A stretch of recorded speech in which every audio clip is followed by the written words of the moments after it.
Big TV భక్తి సమాచారం WhatsApp ఛానల్లో జాయిన్ అవ్వండి. అన్ని విశేషాలు ఎప్పటికప్పుడు తెలుసుకోండి. ప్రతి ఒక్కరికి వాళ్ళ జీవితంలో ఎవరైనా మనస్ఫూర్తిగా హృదయపూర్వకంగా నువ్వెంతో ముందుకు వెళ్ళాలి, ఉన్నతిలోకి వెళ్ళాలి, నువ్వెప్పుడు ఆరోగ్యంగా ఉండాలి, ధనము ఐశ్వర్యంతో సంతోషంగా ఉండాలి అని ఇటువంటి వరదానాలను ఇస్తూ ఉంటే, బ్లెస్సింగ్స్ ఇస్తూ ఉంటే వాళ్ళు ఎంతో సంతోషంగా ఉంటారు కదా. సో మరి అన్నింటికన్నా ముఖ్యమైనటువంటిది ఆ సర్వేశ్వరుని యొక్క, ఆ జగద్గురువు యొక్క వరదానాలని, ఆశీర్వాదాలని తీసుకొని ఆ ఈశ్వరుని యొక్క వరదాని హస్తము సదా మన మీద ఉండి మనం ఎప్పుడూ కూడా ధర్మము అనేటువంటి సూత్రంలో బంధింపబడి ఆరోగ్యంగా ఉండాలి అనంటే సర్వశాస్త్రమయి శిరోమణి అయినటువంటి శ్రీమద్ భగవద్గీత ఎలా చెప్తుందో, ఆ పరమాత్ముడు ఏ విధమైనటువంటి ఆదేశాలను ఇస్తున్నారో మనము ఈ శ్లోకం ద్వారా చూద్దాము. ఇది 9వ చాప్టర్లో శ్రీమద్ భగవద్గీత భగవంతుడు ఎలా చెప్తున్నారు అంటే, నువ్వు ఏ పని చేసినా నాకు సమర్పణ భావంతో అర్పించి చేయి, అప్పుడు నువ్వు చాలా సంతోషంగా ఉంటావు.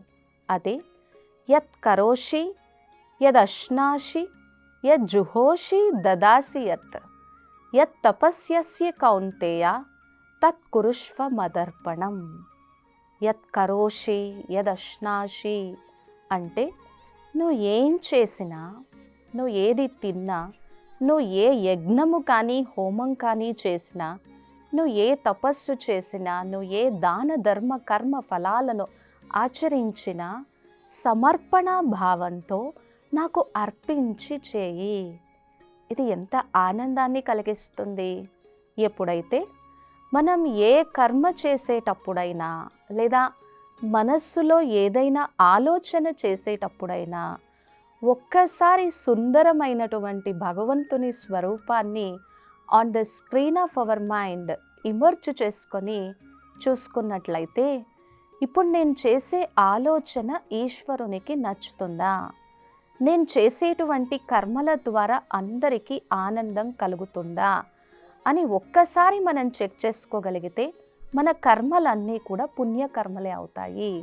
కాబట్టి యత్ కరోషి, నువ్వు ఏం చేసినా, తిన్నా తాగినా అది సమర్పణ భావంతో ఈశ్వరునికి అర్పణ చేయి.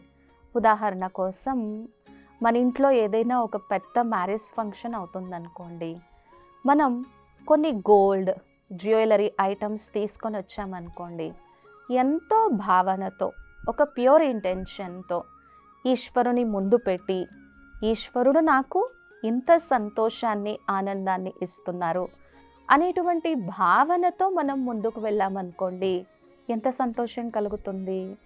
అలాగే మనం ఏదైనా ఆఫీస్కి వెళ్ళినా, ప్రాజెక్ట్ వర్క్ చేయడానికి వెళ్ళే ముందైనా ఈశ్వరుని ముందు కూర్చొని, ఈరోజు నాకు ఈ ప్రోగ్రాం ఉంది, ఈ షెడ్యూల్ ఉంది అని ఆయన నుంచి శక్తి తీసుకొని చేసినట్లయితే శుభమే జరుగుతుంది, విజయమే ప్రాప్తిస్తుంది. అది భగవంతుడు చెప్తున్నారు. యత్ కరోషి యదశ్నాసి, మీరేం తిన్నా, ఏం స్వీకరించినా అది నైవేద్యం రూపంలో నాకు స్వీకరింపచేయండి. భగవంతునికి స్వీకరింపచేయాలి అనంటే మనం సాత్విక ఆహారమే తీసుకోవాలి. సో ఈశ్వరునికి నివేదించి, ఈశ్వరుని యొక్క దివ్య శక్తిని నింపి మనం ఆహారాన్ని తీసుకుంటే ఎంత ఆరోగ్యంగా ఉంటామో. సో యత్ కరోషి యదశ్నాసి యజ్జుహోషి, మీరు ఏ హోమం చేసినా, ఏ యజ్ఞం చేసినా ఒక్కసారి ఈశ్వరార్పణ బుద్ధితో దాన్ని చేసినట్లయితే మీకు సత్ఫలితం, మంచి ఫలితం కలుగుతుంది అని భగవంతుడు చెప్తున్నారు.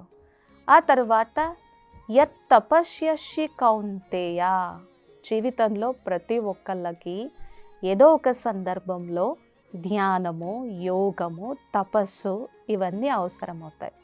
ఇక్కడ తపస్సు ఎందుకంటే మనం జన్మ జన్మాంతరాల నుంచి చేస్తూ వచ్చినటువంటి పాపక్షయం తొలగిపోయి, జన్మ జన్మాంతరాల నుంచి మన మనస్సులో ఉన్నటువంటి పూర్వజన్మ వాసనలన్నీ కూడా తొలగిపోయి, అదే సైకలాజికల్ ప్రకారము మన సబ్కాన్షియస్ మైండ్లో డీప్ రూటెడ్గా ఉన్నటువంటి ఎన్నో రకాల నెగటివ్ సంస్కారాలు, భయము, ఆందోళన, ఒత్తిడి, చింత ఇటువంటివన్నీ కూడా తొలగిపోయి మన జీవితం ఆనందకరంగా ఉండాలి అనంటే దానికి తపస్సు, ధ్యానము, యోగము, పూజ, అర్చన ఇవన్నీ అవసరం.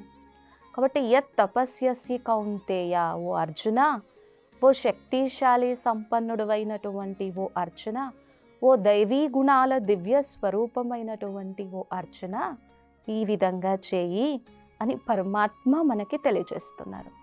సో మనం ఏం చేసినా ఈశ్వరునికి అర్పణ చేసినప్పుడు ఎంతో ఆనందం కలుగుతుంది.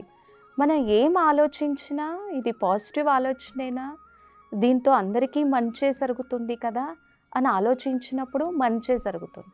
ఎందుకంటే కోపంలోకి వచ్చాం, ఆవేశంలోకి వచ్చాం, టెన్షన్లోకి వచ్చాం, ఫస్ట్ దాని యొక్క ప్రభావము నా మనస్సు మీదే పడుతుంది కదా.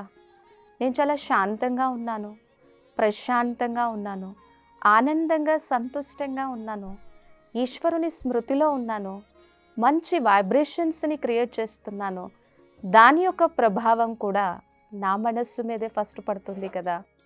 కాబట్టి ఏ వైబ్రేషన్, ఏ ప్యూర్ పాజిటివ్ థాట్ క్రియేట్ చేసినా ఫస్ట్ అది నా మనస్సు మీదే పడుతుంది.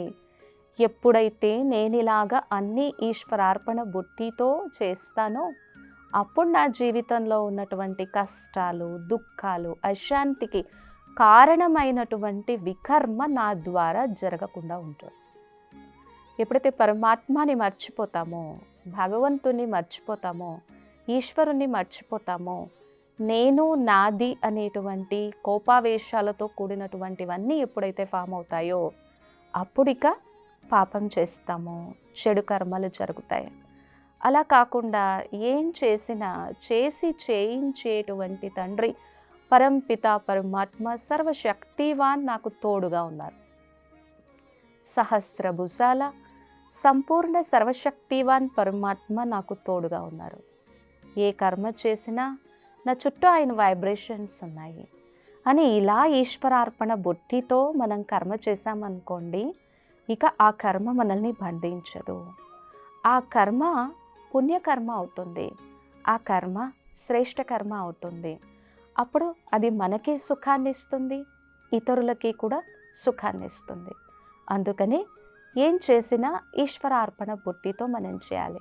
ఫస్ట్ మనకు అనిపిస్తుంది ఇప్పుడున్నటువంటి ఈ ఫాస్ట్ లైఫ్ పీరియడ్లో, ఇంత ఫాస్ట్ సైంటిఫిక్ టెక్నాలజీ ఉన్నటువంటి పీరియడ్లో మనిషికి మనిషి సమయం ఇవ్వలేనటువంటి ఈ సందర్భంలో నేను ఇవన్నీ చేయగలనా అనిపిస్తుంది. సో నేను చేయగలనా అని క్వశ్చన్ మార్క్ వచ్చినప్పుడు మనసు కూడా అలానే రెస్పాండ్ అయిందనుకోండి, తన కంఫర్ట్ జోన్ ప్రకారము నేను చేయలేను అన్నదనుకోండి, ఇంకెప్పటికీ చేయలేము కూడా. లేదు, మనం కర్మల యొక్క గుహ్య గతిని తెలుసుకొని నేను చేసేటువంటి ప్రతి కర్మతో నా భాగ్యం తయారవుతుంది, నేను సుఖంగా ఉండగలను, అందరికీ సుఖాన్ని ఇవ్వగలను అని ఆలోచించి చేస్తే అప్పుడు ఈశ్వరార్పణ బుద్ధితో మనం ఆ కర్మలు చేయగలము, ముందుకు వెళ్ళగలము. కాబట్టి మనం చేసే కర్మలతోనే మన భాగ్యం తయారవుతుంది. మనం ఎంత భాగ్యశాలిగా ఉంటామో అంత ఆనందంగా ఉండగలం. కావున పరమాత్మ వరదానాలని, ఆ ఈశ్వరుని యొక్క వరదాని హస్తము సదా మన మీద ఉండాలి అనంటే మనం ఏం చేసినా ఈశ్వరార్పణ బుద్ధితో ముందుకు వెళ్ళి చేయడం వలన ఆ ఈశ్వరుని యొక్క అనంత ఆశీర్వాదాలకి మనల్ని మనం అధికారిగా చేసుకోగలం, ప్రాప్తివంతులుగా చేసుకోగలం. For more videos like this, subscribe Big TV channel.